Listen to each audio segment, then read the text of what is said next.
اللهم صل على محمد وعلى آل محمد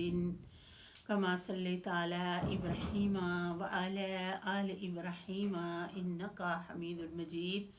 اللهم بارك على محمد وعلى آل محمد كما باركت على إبراهيم وعلى آل إبراهيم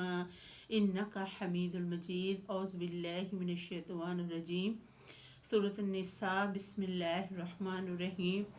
میرا 5ویں پارے کا پہلا رکوع شروع ہے. والمحصنات حرام کر دی گئی شوہر والی من النساء عورتوں میں سے، کہ اللہ تعالیٰ فرما رہا ہے کہ حرام کر دی گئی شوہر والی عورتوں میں سے، الا مگر ما ملکت ایمانکم، مگر وہ جو جنگ میں قید ہو کر آ جائیں تمہارے پاس. کتاب اللہ لکھ دیا اللہ تعالیٰ نے، علیکم تم پر، یہ قانون ہے اللہ تعالیٰ کا، وَحِلَّ حلال لاکم تمہارے لیے، وراء ذالکم اس کے علاوہ،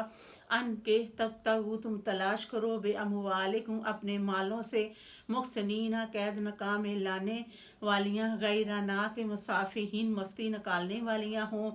فمستمتعتم پس جو تم فائدہ اٹھاؤ، بے ہی ان سے، منہن ان عورتوں سے، فاتوہن تو ان کو دے دو، اجورہن ان کے مہر، فریضہ مقرر کیے ہوئے،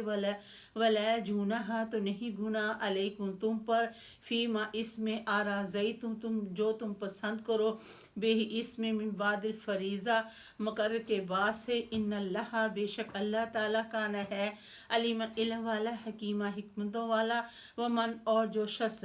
لم نہیں یستاتی طاقت رکھتا، منکم تم میں سے، طولن قدرت، ان ینکحا کہ وہ نکاح کر لیں، المحصناتی پاک دامن، المؤمناتی ایمان والیاں، فامن پس جو ملک جن کے تم مالک ہو، ایمانکم تمہارے دائیں ہاتھ، من فیاتکم المؤمناتی کنیزیں ایمان والیاں، واللہ اللہ تعالیٰ عالم خوب جانتا ہے، بے ایمانکم تمہارے ایمان کو، بعدکم بعد تمہارے، من بعد سے، فانکحوہن تو ان سے نکاح کر لو، کہ ان کنیزوں سے نکاح کر لو، باذن اہلہن ان کے مالکوں کے حکم سے، واتوہن تو ان کو دے دو، اور دے دو ان کنیزوں کو، اجورہن ان کے مہر، بالمعروف دستور کے مطابق، محصنات پاک دامن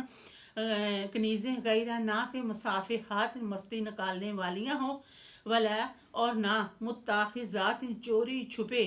اخدان آشنائی کرنے والیاں ہوں، فاذا پھر جب احسن وہ قید نکاح میں آ جائیں، فإن پھر آتینا وہ کریں، بے فاحشات بے حیائی، فعلیہن تو ان پر، نصف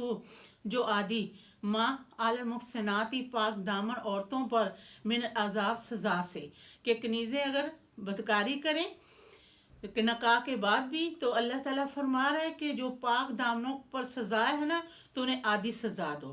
ذالک یہ، لیمن اس شخص کے لیے، خاش العنات جو ڈرا زنا کی تکلیف سے، منکم تم میں سے، وان تصبروا اگر تم صبر کرو گے، خیر لک وہ صبر بہتر ہے تمہارے لیے، واللہ اور اللہ تعالیٰ غفور رحیم بخشنے والا رحم فرمانے والا. الحمدللہ رب العالمین.